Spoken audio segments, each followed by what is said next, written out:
Doctor ortho Ayurvedic oil and capsule. अब दर्द भी घुटने टेकेगा। एक्शन में बिहार के सीएम सम्राट चौधरी। बिहार विकास पर सीएम सम्राट चौधरी ने की उच्च स्तरीय समीक्षा बैठक। पटना मेट्रो कार्य समय पर पूरा करने के निर्देश। हर पंचायत में सीसीटीवी और सोलर लाइट मॉनिटरिंग पर जोर। पीएम आवास योजना के बचे लाभार्थियों को जल्द घर देने का आदेश। झारखंड में अंतिम चरण में एसआईआर की तैयारी। रांची में प्री एसआईआर कार्यों की प्रगति की जिला निर्वाचन पदाधिकारी सह उपायुक्त ने की समीक्षा। मतदाता सूची को त्रुटि रहित बनाने पर दिया जोर। घर घर सत्यापन कार्य तेज करने का निर्देश। मुंबई के मीरा रोड में धर्म पूछकर 2 वॉचमैन पर हमला। कलमा पढ़ने से इनकार करने पर सिक्योरिटी गार्ड्स पर चाकू से हमला। मामले की जांच एटीएस को सौंपी गई।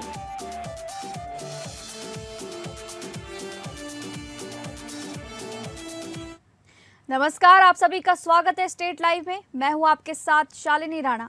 शुरुआत करेंगे स्टेट लाइव की बिहार से जुड़ी खबरों से। बिहार में विकास कार्यों को रफ्तार देने के लिए मुख्यमंत्री सम्राट चौधरी आज पूरी तरह एक्शन मोड में नजर आए। पटना के संवाद सचिवालय में आयोजित उच्च स्तरीय समीक्षा बैठक में उन्होंने नगर विकास, पंचायती राज और पर्यटन विभाग के कामकाज की गहन समीक्षा की। मुख्यमंत्री ने साफ शब्दों में कहा कि योजनाओं के क्रियान्वयन में तेजी और पारदर्शिता से कोई समझौता नहीं किया जाएगा। बैठक में मुख्यमंत्री ने पटना मेट्रो परियोजना को लेकर सख्त निर्देश देते हुए मलाही पकड़ी से राजेंद्र नगर टर्मिनल और पटना जंक्शन तक कार्य को युद्ध स्तर पर पूरा करने को कहा। उन्होंने कहा कि आईएसबीटी राजेंद्र नगर और पटना जंक्शन के आपस में जुड़ने से राजधानी में जाम की समस्या से बड़ी राहत मिलेगी। इसके साथ ही प्रधानमंत्री आवास योजना शहरी के तहत बचे हुए परिवारों को जल्द से जल्द आवास उपलब्ध कराने का निर्देश दिया गया। मुख्यमंत्री ने ग्रामीण सोलर स्ट्रीट लाइट योजना की समीक्षा करते हुए रियल टाइम मॉनिटरिंग सिस्टम विकसित करने की बात कही और हर पंचायत में सीसीटीवी कैमरे लगाने के निर्देश दिए। वहीं ठोस अपशिष्ट प्रबंधन के लिए पीपीपी मॉडल अपनाने और गंगा किनारे बन रहे सीवरेज ट्रीटमेंट प्लांट के कार्य में तेजी लाने को कहा। इस बैठक से स्पष्ट है कि सरकार अब योजनाओं की घोषणा के साथ साथ उनके प्रभावी क्रियान्वयन और गुणवत्ता सुनिश्चित करने पर विशेष ध्यान दे रही है।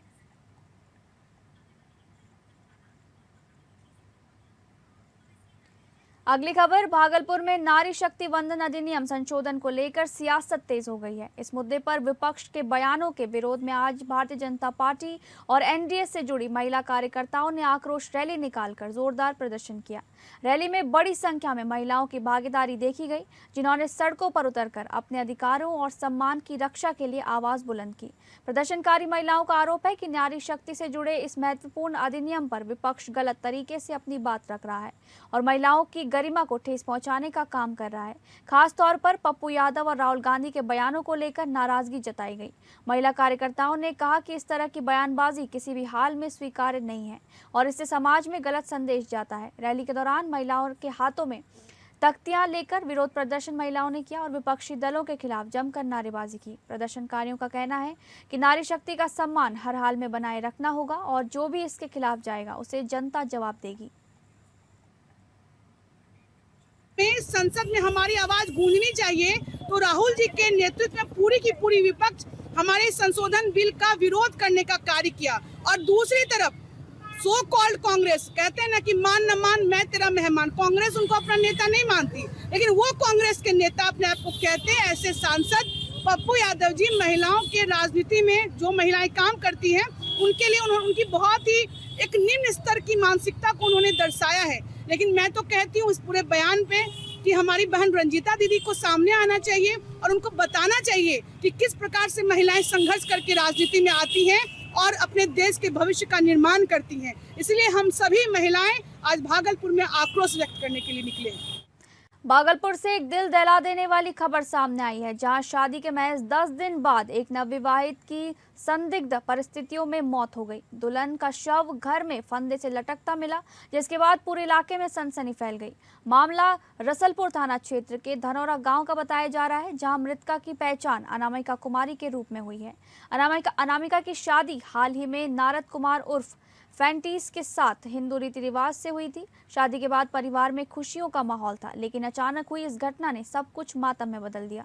रविवार सुबह जब अनामिका का शव घर में फंदे से लटकता मिला तो गांव में अफरा तफरी मच गई। घटना के वक्त वह घर में अकेली बताई जा रही थी। सूचना मिलते ही स्थानीय लोगों की भीड़ मौके पर जुट गई और पुलिस को खबर दी गई। पुलिस ने मौके पर पहुंचकर शव को कब्जे में लिया और पोस्टमार्टम के लिए भेज दिया। वहीं पति नारद कुमार को हिरासत में लेकर पूछताछ की जा रही है।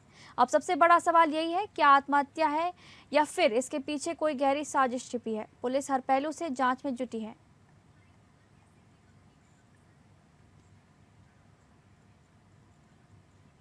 भागलपुर से अजब प्रेम की गजब कहानी सामने आई है, जहां सोशल मीडिया पर शुरू हुई दोस्ती प्यार में बदली और फिर 7 समंदर पार से दुल्हन अपने दूल्हे के गांव पहुंच गई। मामला भागलपुर के बेलारी मिल्की गांव का है, जहां के रहने वाले ऋषि की 10 साल पहले फिलीपींस की रहने वाली सारा से सोशल मीडिया पर दोस्ती हुई थी।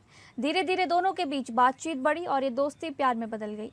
इसके बाद ऋषि ने सारा से मिलने का फैसला किया, जिसके बाद उसने करीब 2.5 लाख रुपए खर्च कर वीजा और पासपोर्ट बनवाया और फिलीपींस जाकर सारा से मुलाकात की।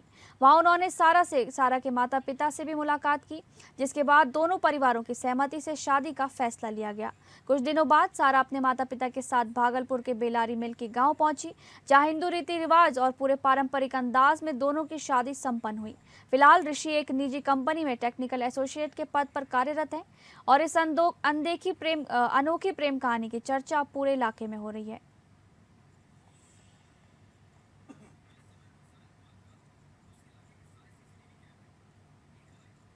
भागलपुर जिले के बाखरपुर थाना क्षेत्र में नाबालिग बच्ची के साथ दुष्कर्म और हत्या के प्रयास के मामले में पुलिस ने तेजी दिखाते हुए महज 6 घंटे के भीतर आरोपी को गिरफ्तार कर लिया।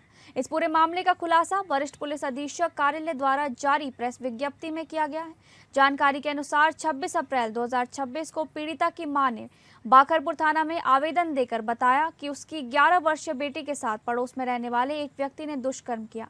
शिकायत मिलते ही पुलिस ने मामला दर्ज कर तत्काल जांच शुरू कर दी। घटना की गंभीरता को देखते हुए वरिष्ठ अधिकारियों के निर्देश पर पुलिस अधीक्षक नगर के नेतृत्व में एक विशेष टीम का गठन किया गया। गठित टीम ने त्वरित कार्रवाई करते हुए तकनीकी और मानवीय सूचना के आधार पर छापेमारी शुरू की और नामजद आरोपी गोलू कुमार को कहलगांव थाना क्षेत्र से गिरफ्तार कर लिया। गिरफ्तारी के बाद आरोपी से पूछताछ की गई, जिसमें उसने चौंकाने वाला खुलासा किया। आरोपी ने बताया कि उसका पीड़िता की मां के साथ अवैध संबंध था और इसकी जानकारी बच्ची को हो गई थी। इसी बात को छिपाने के लिए उसने बच्ची की हत्या की योजना बनाई और उसे मारने का प्रयास किया। घटना के बाद आरोपी ने बच्ची को मृत समझकर मक्का के खेत में फेंक दिया, लेकिन बच्ची की जान बच गई और वर्तमान में उसका इलाज भागलपुर में चल रहा है।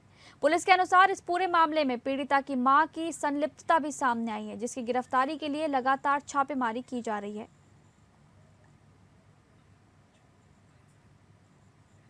कल की पिछली रात में जो है, यानी 25 और 26 की रात में सुबह जो है 26 को एक सूचना प्राप्त होती है बाखरपुर थाना में कि बाखरपुर के पास में ही गांव की एक नाबालिग लड़की लगभग 11-12 साल की है, घर के कुछ दूर पास में ही खेत में अचेत पड़ी हुई है। तो तत्काल जो है पुलिस वहाँ पर जाती है और साथ में फैमिली वाले पहले ही जो है गाँव वाले देखते हैं, उनको हॉस्पिटल में लाके एडमिट कराते हैं। और उसमें जो आगे हम लोगों ने तहकीकात किया तो प्राथमिक स्तर पर जो पता चला कि जो लड़की की जो माँ है उसका गांव के एक युवक है, उससे अवैध संबंध है और संभवतः इसी मामले में कुछ हुआ क्योंकि लड़के का आना अब बात करेंगे झारखंड से जुड़ी खबरों की। झारखंड प्रदेश कांग्रेस द्वारा राज्य में एसआईआर लागू किए जाने को लेकर जारी की गई घोषणा के मद्देनजर एक बड़ी तैयारी की जा रही है। संगठन मजबूती के साथ साथ अब प्रदेश कांग्रेस जिला कमेटी की जिम्मेदारियों को लेकर पार्टी के प्रदेश प्रभारी के राजू ने एक बड़ी जानकारी साझा की है। इस क्रम में उन्होंने रांची स्थित कांग्रेस भवन में एक प्रेस वार्ता को संबोधित करते हुए ये बताया है कि ग्राम पंचायत से लेकर हर जिले में आम जनता की शिकायतों पर विशेष ध्यान देने के लक्ष्य को पूरा करना होगा, जिसके लिए कांग्रेस जिला कमेटी के गठन पर अब सक्रिय रूप से काम किया जा रहा है।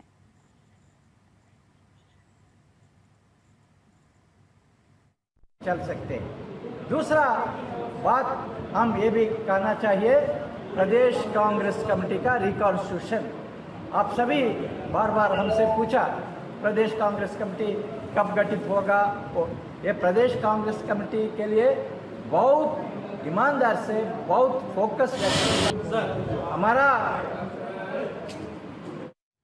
अगली खबर, झारखंड में एसआईआर की तैयारियों को अंतिम चरण दिया जा रहा है। वहीं इस क्रम में रांची के जिला निर्वाचन पदाधिकारी सह उपायुक्त मंजुनाथ भजंत्री ने प्री एसआईआर कार्यों की प्रगति की विस्तृत समीक्षा पूरी कर ली है, जिसे लेकर हुई एक बैठक की अध्यक्षता करते हुए उन्होंने कल तमाड़, सिल्ली, खिजरी एवं मांडर विधानसभा क्षेत्र में प्री एसआईआर संबंधी कार्यों की ऑनलाइन समीक्षा करते हुए भारत निर्वाचन आयोग के दिशा निर्देशों का अक्षरशः अनुपालन के निर्देश दिए। बता दें कि जिला निर्वाचन पदाधिकारी के साथ इस संबंध में हुई ऑनलाइन बैठक में जिला उप निर्वाचन पदाधिकारी, संबंधित विधानसभा क्षेत्र के निर्वाची पदाधिकारी एवं सहायक निर्वाची पदाधिकारी भी शामिल हुए।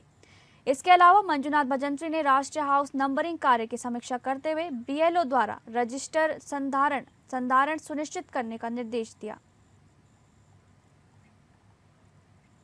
झारखंड प्रदेश भाजपा द्वारा आज प्रदेश अध्यक्ष एवं राज्यसभा सांसद आदित्य साहू के नेतृत्व में धुर्वा स्थित जगन्नाथपुर मंदिर में गर्भगृह की रखवाली करने वाले दिवंगत गार्ड बिरसा मुंडा के परिजनों से कल शाम मुलाकात कर उन्होंने सांत्वना दी।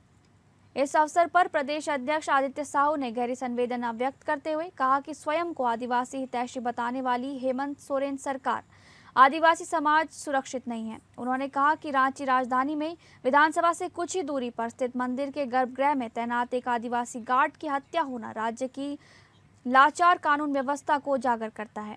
प्रदेश अध्यक्ष ने राज्य सरकार से मांग की कि मृतक के परिजनों को अविलंब 50 लाख रुपए का मुआवजा, परिवार के एक सदस्य को सरकारी नौकरी तथा तत्काल जीविकोपार्जन के लिए आर्थिक सहायता प्रदान की जाए।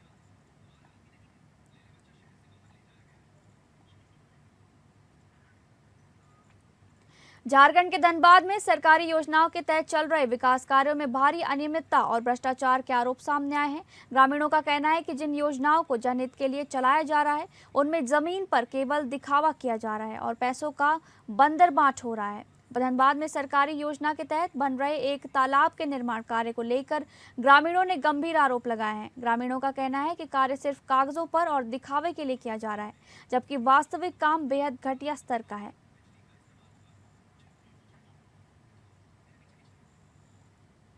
खबरों में आगे बढ़ेंगे और बात करेंगे छत्तीसगढ़ से जुड़ी खबरों की। जांजगीर चांपा जिले के तेंदुआ धाम में 9 दिवसीय श्री राम कथा का भव्य शुभारंभ हो गया है, जहां मुख्यमंत्री विष्णुदेव साय ने संतों का आशीर्वाद लेकर प्रदेशवासियों की सुख समृद्धि की कामना की। मुख्यमंत्री विष्णुदेव साय अपनी धर्मपत्नी के साथ शिवरी नारायण स्थित राम मिलेंगे आश्रम पहुंचे और विधिवत पूजा अर्चना की। इस दौरान उन्होंने जगत गुरु रामभद्राचार्य से आशीर्वाद प्राप्त किया और मुख्यमंत्री ने अपने संबोधन में कहा कि छत्तीसगढ़ की भूमि भगवान श्री राम की आस्था और समर्पण से जुड़ी रही है और तेंदुआ धाम आज धार्मिक जागरण का प्रमुख केंद्र बन रहा है। इस अवसर पर आश्रम परिसर में औषधालय, वैदिक पाठशाला, श्री राम जानकी मंडपम और अन्य धार्मिक सांस्कृतिक संस्थाओं का लोकार्पण भी किया गया। मुख्यमंत्री ने कहा कि छत्तीसगढ़ धान का कटोरा होने के साथ साथ सेवा, समर्पण और आस्था की भूमि भी है, जहां की संस्कृति देश की एकता और परंपरा को मजबूत करती है।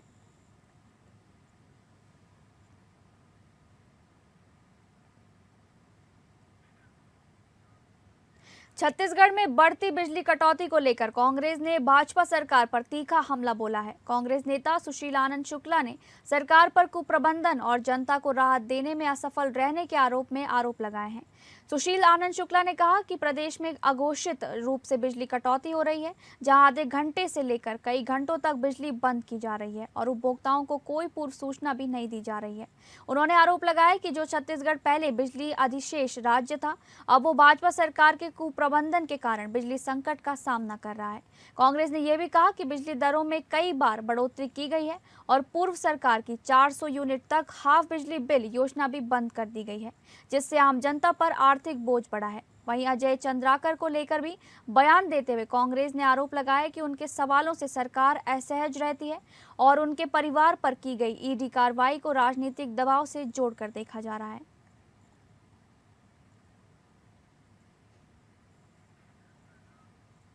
धमतरी जिले के ग्राम नारी में महिलाओं ने हाथकरघे के जरिए आत्मनिर्भरता की नई कहानी लिखी है, जहां ग्रामोद्योग बुनकर सहकारी समिति आज महिला सशक्तिकरण की मिसाल बनकर उभरी है।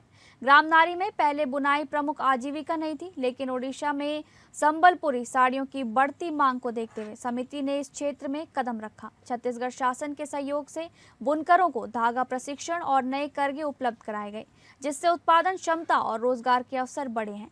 आज सीमित समिति हर महीने 300 से 400 साड़ियों का उत्पादन कर रही है, जिससे लगभग 3 से 4 लाख रुपए का मासिक कारोबार हो रहा है। इस पहल से महिलाओं की आय में भी बढ़ोतरी हुई है। जहां पहले वे 350 रुपए प्रतिदिन कमाती थी, वहीं अब 550-600 रुपए तक कमा रही हैं। ग्राम नारी की ये सफलता न केवल आर्थिक मजबूती का उदाहरण है, बल्कि ये भी दिखाती है कि सही अवसर और सहयोग मिलने पर ग्रामीण महिलाएं आत्मनिर्भर बन सकती हैं।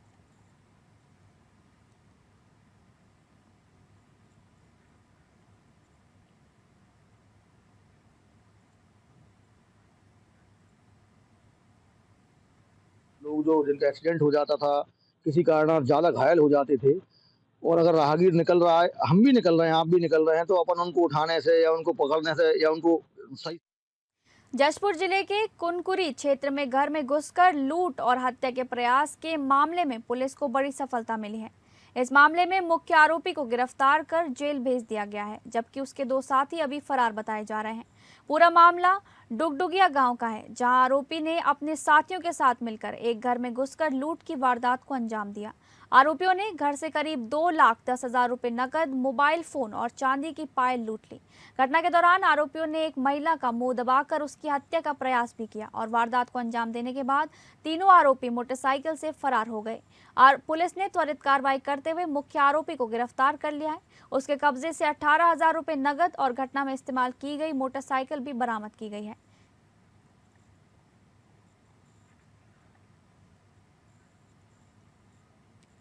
अब बात करेंगे मध्य प्रदेश से जुड़ी खबर की। विदिशा सड़क सुरक्षा को सुदृढ़ करने, यातायात नियमों के पालन को सुनिश्चित करने एवं सड़क दुर्घटनाओं में होने वाली आकस्मिक मृत्यु दर को कम करने के उद्देश्य से पुलिस अधीक्षक कार्यालय से हेलमेट जागरूकता अभियान का शुभारंभ किया गया। इस अवसर पर पुलिस अधीक्षक विदिशा द्वारा जागरूकता रथ को हरी झंडी दिखाकर रवाना किया गया। शहर के विभिन्न प्रमुख मार्गों से गुजरते हुए आमजन को दोपहिया वाहन चलाते समय अनिवार्य रूप से हेलमेट धारण करने का संदेश दिया गया। अभियान का उद्देश्य एवं पृष्ठभूमि पुलिस मुख्यालय के निर्देशानुसार प्रदेश भर में 26 अप्रैल 2026 से 10 मई 2026 तक विशेष हेलमेट चेकिंग एवं जागरूकता अभियान संचालित किया जा रहा है।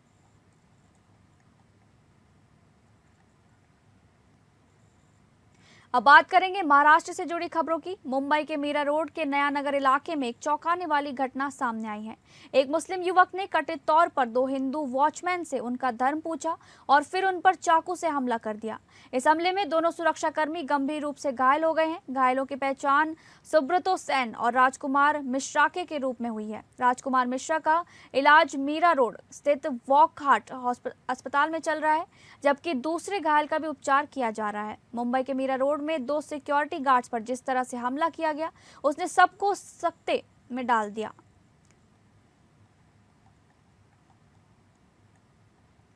नया नगर में जो घटना हुई है, इसमें टीसीएस वाला एंगल भी निकल के आ सकता है। जब पुलिस इसको डिटेल में छानबीन करेगी तब इसके बारे में पता चलेगा, क्योंकि हम लोगों को जो पता चला है इसमें एटीएस भी इन्वॉल्व किया गया है, और एटीएस अगर इसमें इन्वॉल्व है तो इसमें कोई ना कोई आतंकवादी घटना होने की शक्यता भी हो सकती है। शायद उसकी इन्फॉर्मेशन इस वॉचमैन को मिली होगी और उस बारे में भी इनका कोई डिस्कशन हो सकता है। जैसा कि आप सभी को बताना चाहता हूँ, मामले की खबर ऐसी लगी कि रात को मीरा रोड के हद में एक घटना घटित हुई, जिसमें 2 हिंदू व्यक्तियों को धर्म पूछकर चाकू से वार किया गया एक मुस्लिम व्यक्ति द्वारा। तो ऐसे हमें घटना की खबर आई है। इस घटना की पुष्टि तो नहीं करता हूँ, लेकिन सीनियर पीआई से हमारी बात हुई है और पुलिस के आला अधिकारियों से बात हुई है कि ऐसी घटना हमारे सामने आई है। तो बस उनसे निवेदन है कि 307 और यूएपीए के तहत उनके ऊपर मुकदमा दायर हो और कठोरतम से कठोरतम उनके ऊपर कार्रवाई हो, उनको तुरंत सलाखों के पीछे भेजा जाए। महाराष्ट्र में ऑटो और टैक्सी ड्राइवरों से जुड़े मराठी भाषा नियम को लेकर बड़ा अपडेट सामने आया है। पहले प्रस्तावित था कि 1 मई से लागू किए जाने वाले इस नियम के तहत ड्राइवरों को मराठी में कम से कम 8 से 10 वाक्य बोलने में सक्षम होना अनिवार्य होगा, लेकिन अब चर्चाओं के बाद इसकी लागू होने की तारीख आगे बढ़ा दी गई है। इस नियम का उद्देश्य ये बताता जा रहा है कि राज्य में काम करने वाले ड्राइवरों को स्थानीय भाषा की बुनियादी समझ हो, ताकि यात्रियों से संवाद आसान और प्रभावी हो सके।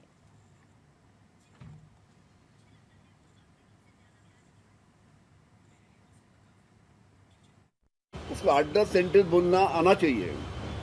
उसको क्या मराठी में निबंध लिखना नहीं या भाषण देना नहीं है, सिर्फ 8-10 सेंटेंस भी उन्होंने याद कर लिए तो ये काम हो सकता है, ये काम चल सकता है और इसको कोई विरोध करेगा नहीं, ऐसी मेरी मानना है। क्योंकि महाराष्ट्र में आके हम 8-10 सेंटेंस भी नहीं रट के बोल पाएंगे, ऐसा बोलना भी ये गलत है। और करके 8-10 सेंटेंस भी इन सभी टैक्सी धारक है या तुम्हारे ऑटो धारक है, इन्होंने बोलना चाहिए और 2 दिन में ये 8-10 सेंटेंस कोई भी सीख सकता है। पुणे शहर के बुधवार पेट में पुलिस ने देर रात बड़ी कार्रवाई करते हुए डिस्को बिल्डिंग पर छापा मारा।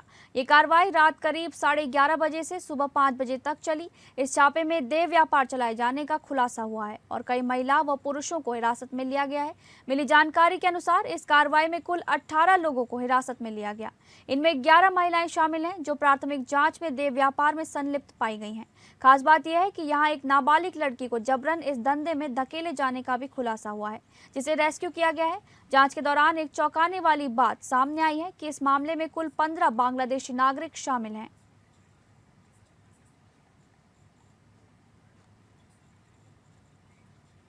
फिलहाल स्टेट लाइव में बस इतना ही। नमस्कार।